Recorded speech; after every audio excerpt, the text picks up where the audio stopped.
Boas noites. Segundo publica hoxe El Progreso, o xulgado do caso Pokémon investiga se o rexedor de Lugo recibiu diñeiro de Vendex ou de Sechalva ou se Liñares e Reguera utilizaron o nome do alcalde sen que este o soubera para presionar os empresarios.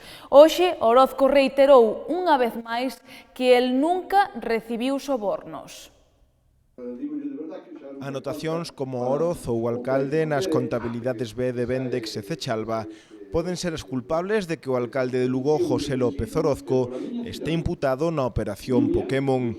Segundo puido saber o xornal El Progreso, estás investigando se esas anotacións responden a subornos dirixidos ao alcalde, algo que negou taxativamente López Orozco esta mesma mañá. Pois eu podo dicirlle, nunca recibín nin un só euro, nunca, nin medio, nin dous, nin tres, cero, ningún euro, nunca, absolutamente nunca, de ninguna empresa.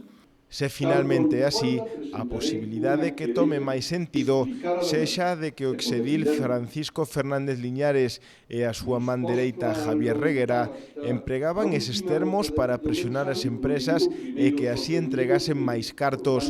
Segundo se desprende das investigacións, esta hipótese é a máis factible, xa que despois de investigar o patrimonio dos imputados, vese as claras que o de López Orozco concorda cos seus ingresos, non como nos casos de Liñares, Reguera e o exalcalde de Ourense.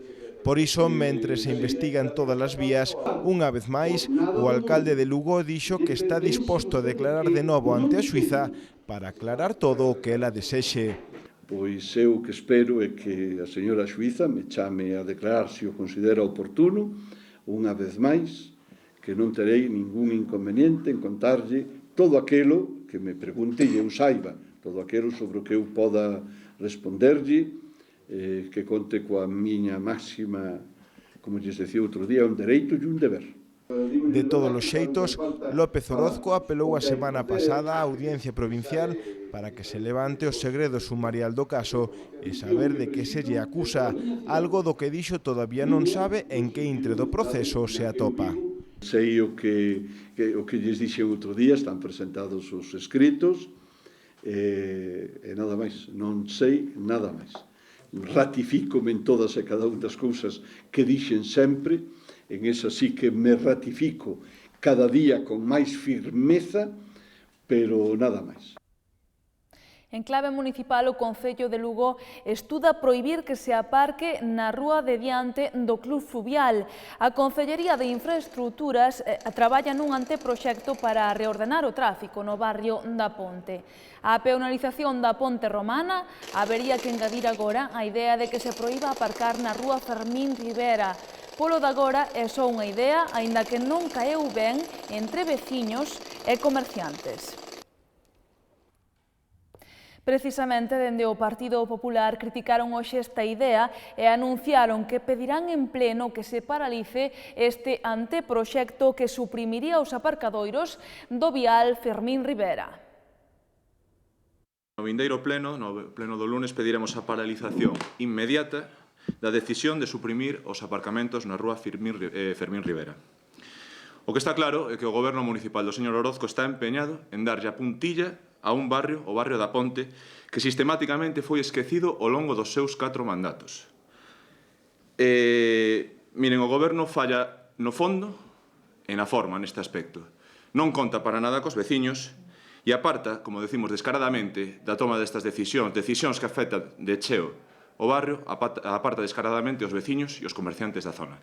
E, ademais, tamén afecta aos miles de usuarios que ten o Club Fluvial nesta cidade, miles de usuarios que van a este club, un club histórico e un dos clubs, como digo, máis económicos e con máis socios do municipio. Teríamos 3 posibles alternativas para estacionar o noso vehículo.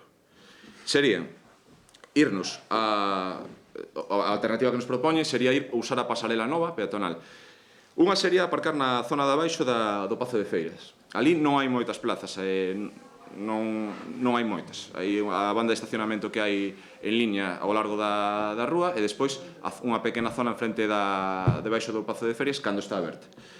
Esa sería a distancia máis corta, unha das distancias máis cortas sería 1 km 130 metros, máis dun kilómetro dende a porta do fluvial ata ali. A outra alternativa sería aparcar no aparcamento que hai debaixo do Palomar. Esta alternativa sería tamén aproximadamente sobre 1 km 100 metros. E a terceira alternativa, que era a que falaban eles, sería aparcar arriba no parking do Pazo de Feiras. Esta sería prácticamente 1,5 km de distancia. Na nosa proposición o que pediremos é que se tomen as medidas oportunas, que se fagan os estudios necesarios para levar esta obra, que se paralice inmediatamente a eliminación da prohibición dos aparcamentos.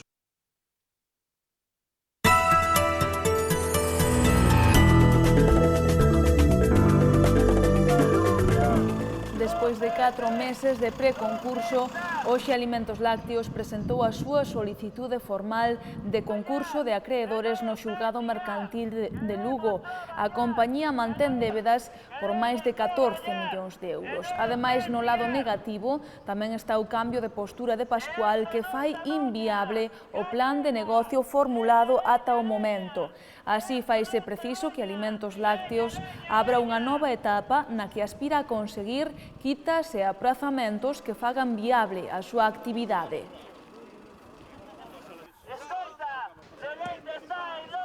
As investigacións feitas polas forzas e corpos de seguridade de Lugo nos últimos 5 anos permitiron retirar da circulación arredor de 160.000 euros falsificados. Segundo publica esta fin de semana El Progreso, estas operacións saldáronse coa detención de 25 persoas. A meirande parte deles integrantes de bandas organizadas de orixe estranxeira, sobre todo de orixe magrebí e búlgara. Os billetes máis falsificados son os de 50 e os de 20 euros.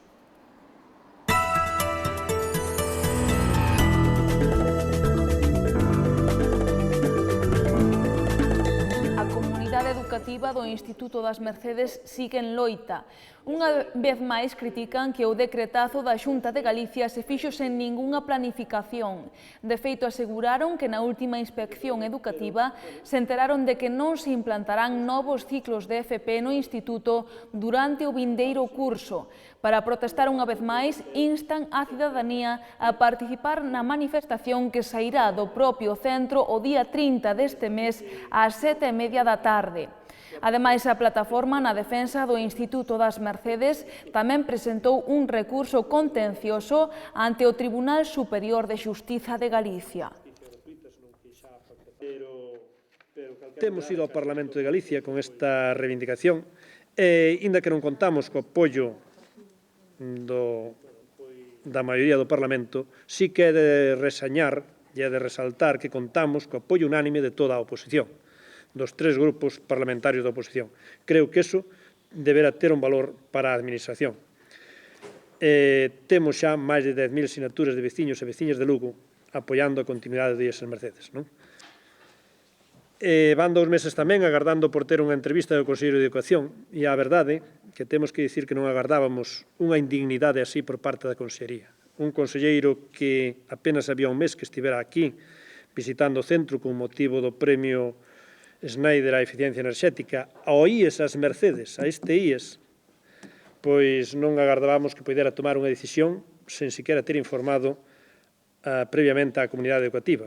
Os recursos son lentos, pero tamén esperamos que a Administración, á vista da presentación dese recurso, reflexione un pouco e empece a pensar se efectivamente non lle vale a pena facer o que lle están pedindo dentro do Concello, que se están pedindo desde a Diputación, que é facer ese estudio previo sobre as necesidades educativas da zona e, mentras tanto, suspender a aplicación dese decreto. Que na práctica está suspendido, porque resulta que outro día nos enteramos aquí nunha reunión coa Inspección Educativa que ven ao centro que non vai haber novos ciclos para o curso que ven. O seña que resulta que tanta prisa e tanta celeridade en transformar o IES as Mercedes no Centro Integrado de Formación Profesional, cando agora nos dicen que o ano que ven vai ser todo como era. Simplemente vai ser todo como era, menos a ESO e o BAC que non van a existir. O sea, se esas son as previsións da A Administración Educativa, desde logo, é que nos están mentindo ou non teñen respeto ningún por ningún de nós.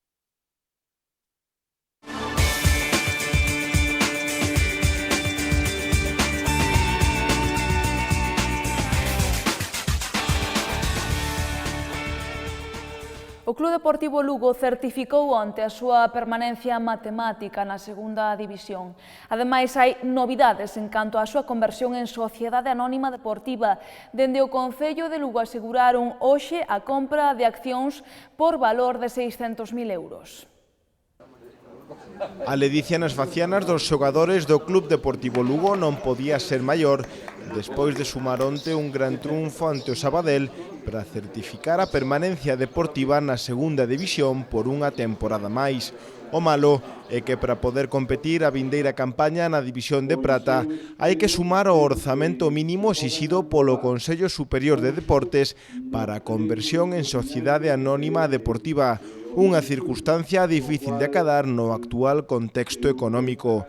Por iso, para axudar a conseguilo, o Concello de Lugo anunciou que levará mañá a pleno unha proposta para mercar accións do Club Roxibranco por valor de 600.000 euros.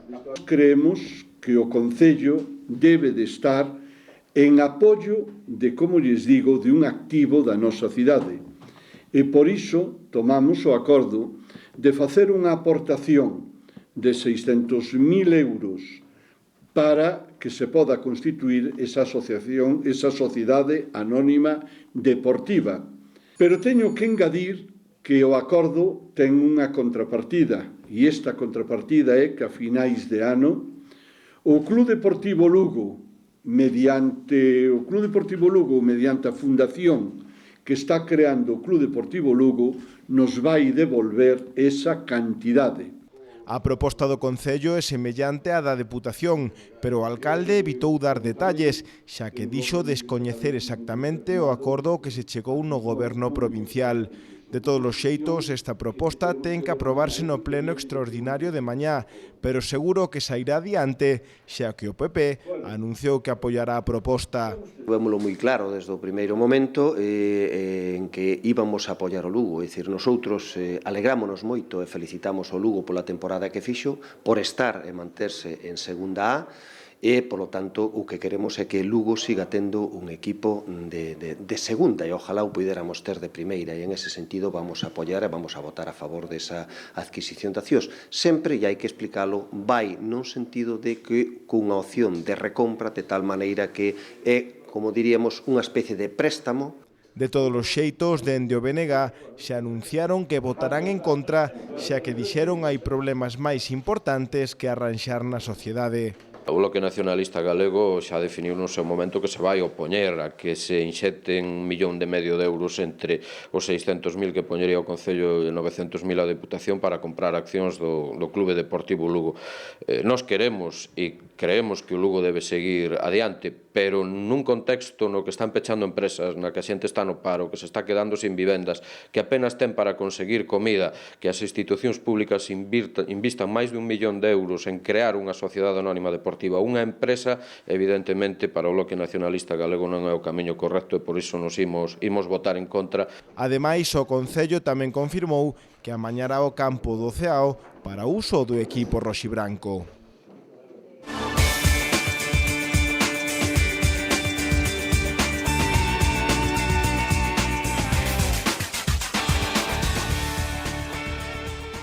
Despedímonos coa exposición Xentes do Sur de Etiopía que se pode ver na UNED. Pero lembren que poden manterse informados a través do xornal El Progreso e do portal do grupo elprogreso galiciae.com. Que teñan moi boa noite. Vémonos mañá.